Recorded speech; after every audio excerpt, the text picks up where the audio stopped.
যদি এই ভাষ্যমতে ছুটির তালিকা হয়, তাহলে গার্মেন্টস শ্রমিকরা কয়দিন ছুটি পাবেন? আসন্ন 2026 সালের মার্চ মাস হতে যাচ্ছে উৎসব আর উদযাপনের মাস। ক্যালেন্ডারের পাতায় পবিত্র ঈদ উল ফিতর এবং স্বাধীনতা দিবসের কাছাকাছি অবস্থান সরকারি ও বেসরকারি চাকরিজীবীদের জন্য এক বিরল দীর্ঘ ছুটির সুযোগ তৈরি করছে। তবে এই ছুটির বিন্যাস সরকারি ও শিল্প কারখানার জন্য হবে ভিন্ন।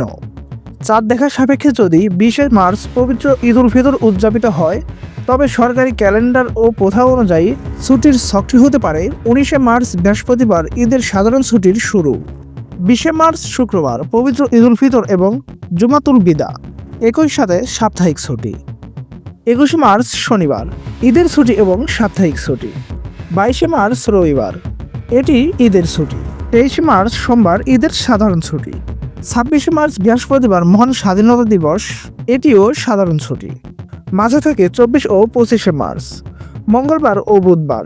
অফিস খোলা থাকলেও অনেকে ব্যক্তিগত ছুটি নিয়ে টানা 10 থেকে 11 দিনের একটি বড় ছুটি উদযাপনের পরিকল্পনা করেছেন। শিল্প প্রতিষ্ঠান বিশেষ করে গার্মেন্টস ফ্যাক্টরিগুলোতে উৎপাদনের চাকা সচল রাখা অপরিহার্য, তাই সেখানে ছুটির হিসাবটি হবে একটু ব্যতিক্রমী। ওভারটাইম ও জেনারেল ডিউটির সমন্বয়ে সরকারি ছুটির সাথে তাল মেলাতে অনেক ফ্যাক্টরি আগে থেকেই সাপ্তাহিক ছুটির দিনে শুক্রবারে অতিরিক্ত কাজ বা জেনারেল ডিউটি করিয়ে নেয়। 24 ও 25 মার্চের সমাধান। যেহেতু 26 মার্চ আবার বড় ছুটি, তাই অনেক শিল্প মালিক 24 ও 25 মার্চ ছুটি দিয়ে দেন। এর বদলে শ্রমিকরা পরবর্তী বা পূর্ববর্তী কোনো ছুটির দিনে কাজ করে সেই সময়টুকু পুষিয়ে দেন। এতে শ্রমিকরা একটাকারে 8 থেকে 10 দিনের ছুটি পান, যা তাদের গ্রামের বাড়িতে ঈদ করার সুযোগ করে দেয়। যদি এই ভাষ্যমতে ছুটির তালিকা হয়, তাহলে গার্মেন্টস শ্রমিকরা কয়দিন ছুটি পাবেন? যদি ছুটি শুরু হয় 19 মার্চ থেকে, তাহলে 19, 20, 21, 22, 23, 24, 25, 26, 27 শুধুমাত্র 2 দিন জেনারেল ডিউটির মাধ্যমে গার্মেন্টস শ্রমিকরা পাবেন একটানা 9 দিন ছুটি।